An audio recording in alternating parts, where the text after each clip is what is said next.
In this episode of In the Trenches with Dave Lapham, brought to you by First Star Logistics, we're going to talk about Mike Brown's football life, the early years. What was his relationship like with the Cleveland Browns players that his dad, the legendary Paul Brown, coached? I think you can find it very interesting. Playing cards with Marion Motley? Come on, man. And then, what kind of a quarterback was he in high school? He played quarterback at Dartmouth. All of that coming your way? You're going to like it.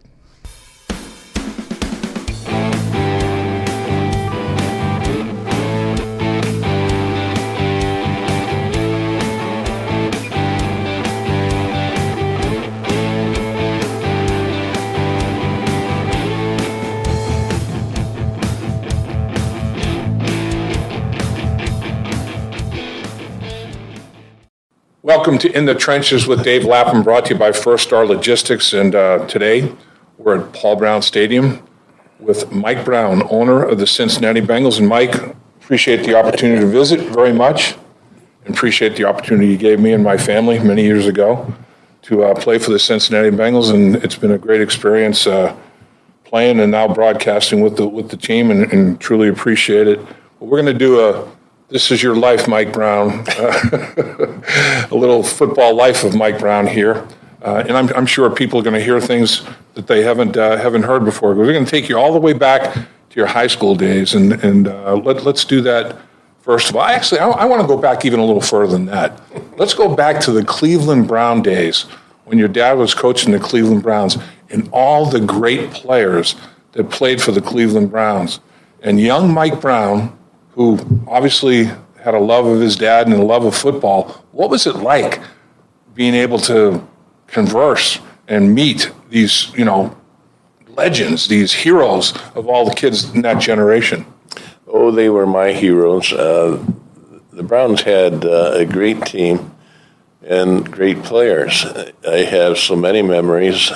One that is fond for me is I used to sneak up in the dormitory to the second floor. I wasn't supposed to leave the first floor where I had a dorm room down the hall for my father, but I would sneak up the stairs and go into the room of Marion Motley and Bill Willis, and they would play hearts with me. And the object was to put the Queen of Hearts on Marion, who would guffaw and make a big uproar as though this was a catastrophe and unfair or whatever. And we always would laugh. But they allowed me to play in those games with them. They were very kind about it. At the time, I thought I was just one of the boys almost. And they put up with me, and grateful for that, and I was grateful for it for another reason. I got to know them a little bit on a personal level, if you will, and had real regard for them as people. They were my special heroes, those guys. How old were you at that time when you were out there playing hearts with those players? Oh, I would have been 11, 12 years old. Wow, that's big. That's big. So what's your remembrance of Otto Graham? I mean, I bet you probably had some interactions with Otto Graham, and what an unbelievable player he was. Yeah, he was a star. He was a great player and a really fine, good person. I asked him to throw me the ball on the sideline before at practice, I recall it that way. And I was maybe 10, 15 yards away, and he threw me the ball and went right through my hands. It was harder than I thought, faster than I thought. And I implored him to throw me one more because I wanted to catch a ball from him. And he did, and I didn't catch it the second time, and I insisted on a third time, and he said, "No, you had your chance." Is he, of all those Cleveland Brown players, would he be probably the best that you, if you were to evaluate or rate the players, would Otto Graham be number one in terms of caliber of play? Well, he was their greatest player. And he was, in my mind, the greatest quarterback I ever saw play. I believed that then, and I believe it today. He was very coordinated. He could move and throw the ball. He won. They went to the final game with him, I think, something like 9 straight years, and won about half of those. That's the equivalent of the Super Bowl today. There isn't anybody, maybe Brady, that has come close to such a thing. And he was just a guy who could win, and he won under real pressing circumstances, and he won going away. He won all sorts of different ways, but he was accurate, could find the open guys, and could move and run if he had to. He made the Browns a special team. He also played in the NBA. He was a guard in the NBA. He did. He played for Syracuse. Right. And Syracuse he was coordinated hand-eye at that level. No, that's impressive, to say the least. Do you think, like you said, greatest one you've seen, even to this day, some of these great Cleveland Brown players, could they have played in any era? Oh, yeah. Marion Motley may have been the greatest running back, combination fullback. He could do it all. And I think my dad probably would say he was his greatest back. Right. Well, what about Jim Brown? Right. Well, then he would say Jim Brown may have been my greatest running back. Right. And Marion could catch. He was a great screen runner, great blocker and protection, totally reliable as a player. He even played some at linebacker for them in a pinch. And my dad used to tell the story about one game where they put Marion in on the goal line. So he's a middle backer in the goal line. Why? Because he's their best middle backer. Huh. And they started shouting to him from the sideline, "Loosen up, Marion," meaning he was too tight to the line of scrimmage. And Marion, and he went like that. And they all laughed. But there were these stories that I cherish, like that one, and some of which I was fortunate enough to be privy to around. It isn't that I was doing anything other than just being there, but I was allowed to be there. And so I saw a lot of this stuff, and it became part of my memory, and I have great memories about all of it. Yeah, I mean, you were up close and personal, a young guy, 11, 12 years old, having contact with these guys on an intimate level. I mean, what are some of the players that you built a relationship with in that regard? What was that relationship like? Well, I stayed friends with many of them as long as they lived. Dante Levelli was someone I liked a lot. He was a receiver for the Browns. Yeah. He's in the Hall of Fame, so he was a great receiver. He was a good guy as a young kid, player. He was a handsome kid, and I remember he used to scout around at Bowling Green, which is where the Browns held their training camp in their beginning years. And I remember piling into a car with a group of them, and they went out to the local park where Dante's car was parked and shone the spotlight on Dante and whoever else was in the car with Dante.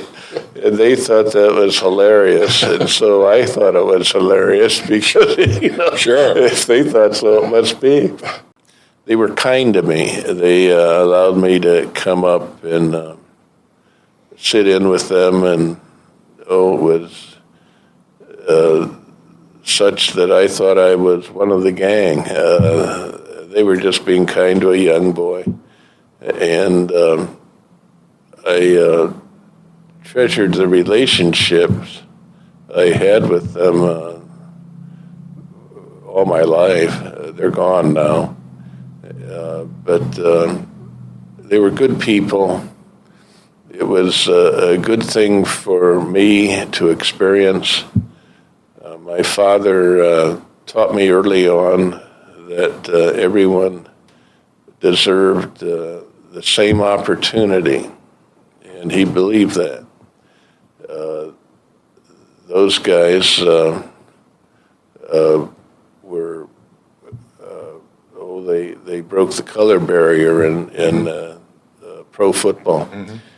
And I just thought they were guys that were great players. I knew that, and good guys. I knew that,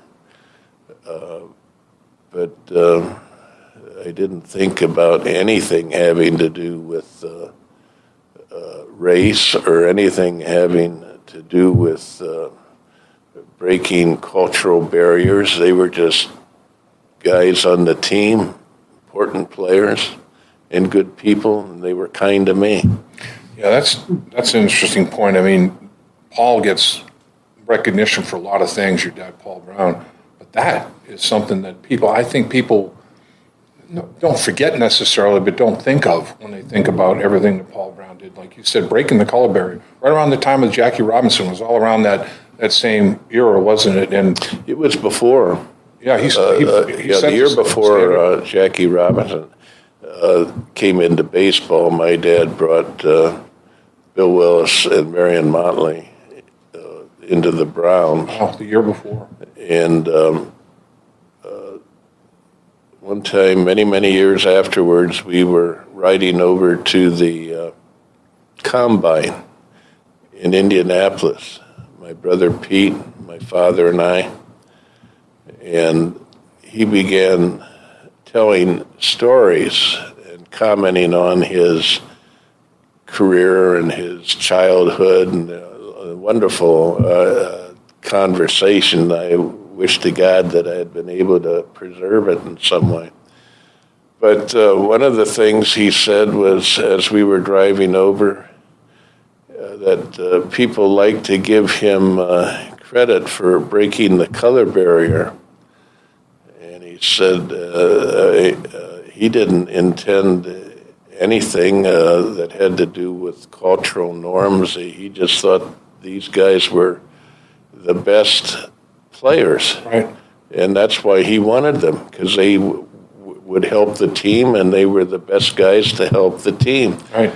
And I wondered about that, and one time Jim Brown remarked on it, and he said that Paul Brown had brought these guys into pro football for the right reason.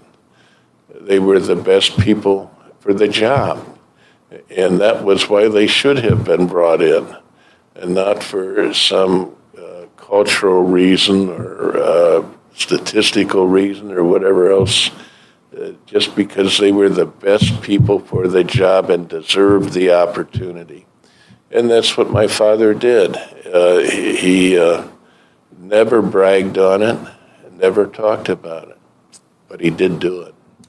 At First Star Logistics, we're a very strict company that really puts the pressure on our employees.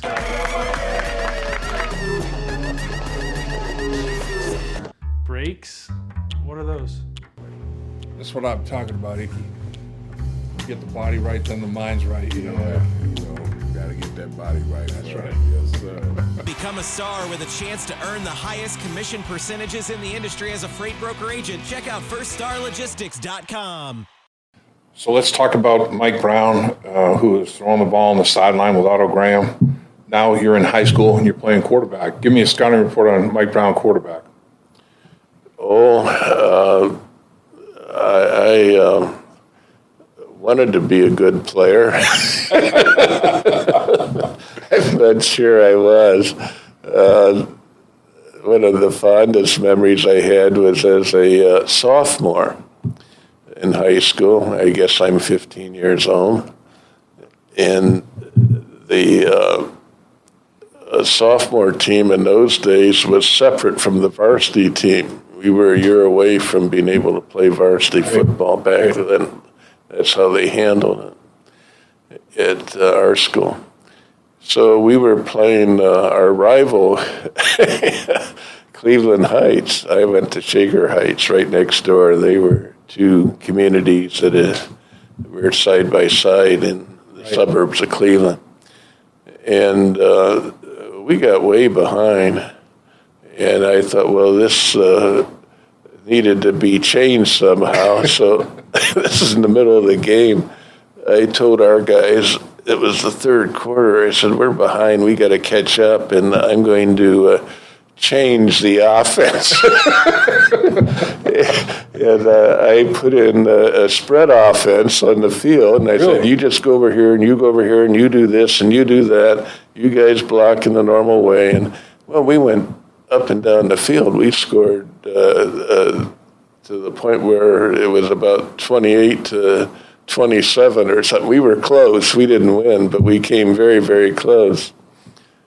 And afterwards, I remember our coach said to me, you know what you did out there? And of course, I knew what I'd done. He said, don't ever do that again. But he let me do it. It was working. Yeah, it was working. Okay, so you finish your high school career and you decide to play collegiately and you go to Dartmouth. Why Dartmouth? Well, they were kind enough to take me in, and I was flattered because that was probably more than I deserved in an academic way. But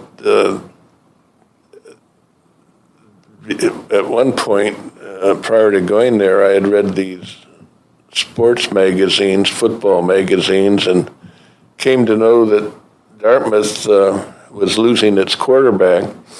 And I thought, wow, that's a pretty good opportunity for someone like me. The guy up there was graduating. The thing I didn't know, and that wasn't covered in the sports magazine, was that they had two sophomore players who were just coming on. And I found out about that after I got there. But I did manage to play or start by the time I was a senior, and it was a wonderful experience. The guys we had were really top-notch people. They, to a man, led productive, successful lives. They were doctors, lawyers, accountants, business guys, school teachers, school superintendents. They were the whole range of different things, and good people. And I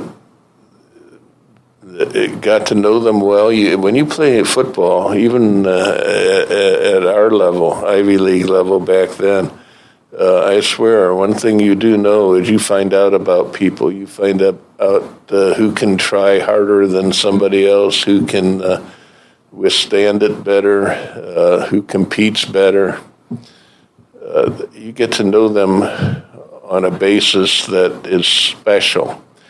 And I got to know my group of guys and have respected them all my life. Half of them are gone now, maybe more. But they were wonderful people, all of them. You, well before concussion protocol, you got knocked out in high school, had a serious concussion at the collegiate level. Was there any angst from a family standpoint with respect to these injuries? In high school, I have a dim memory of elevating myself. I was going to get a first down, and I decided I'd go over top of the pile. But it ended up that I landed on my head as I came straight down like an arrow.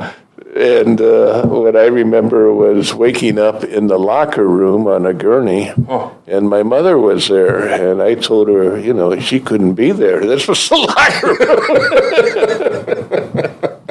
But that was one experience, and the other one in college was more ridiculous.